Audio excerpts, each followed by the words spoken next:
New York साबिक अमेरिकी खसूसी एलची बराए अफगानिस्तान सलमान खलीलजाद ने कहा है कि ऐसे इशारे मिल रहे हैं कि पाकिस्तान की पार्लियामेंट आइंदा चंद रोज में पीटीआई पर पाबंदी आयद कर सकती है।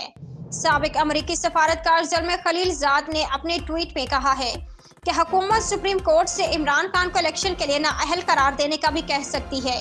इन इक़दामात से सियासी पोलराइजेशन और तशद्दुद में मज़ीद इजाफे का इम्कान है। पार्लियामेंट का मुश्तरका इजलास आज शाम 4 बजे होगा। सलमान खलीलजाद ने कहा, ऐसा लगता है कि हुकूमत ने इमरान खान को रियासत का दुश्मन नंबर 1 बनाने का फैसला कर लिया है। इस तरह के इक़दामात पाकिस्तान के सियासी, इक़्तिसादी और सलामती के बहरान को मज़ीद गहरा करेंगे। सलमान खलीलजाद ने कहा, पहले ही कुछ ममालिक ने पाकिस्तान में सरमायाकारी को मुअत्तल कर दिया है और IMF से मुआहिदा भी गैर यकीनी का शिकार है। मज़कूरा इक़दामात से पाकिस्तान के लिए आर्मी हिमायत में मज़ीद कमी आएगी। सलमान खलीलजाद ने कहा, उम्मीद है पाकिस्तान की सियासी क़यादत कौमी मफाद को नुकसान पहुँचाने वाली तबाहकुन सियासत से बाहर निकलेगी और अगर ऐसा ना किया तो मेरी पाकिस्तान के बारे में तशवीश बढ़ती जा रही है।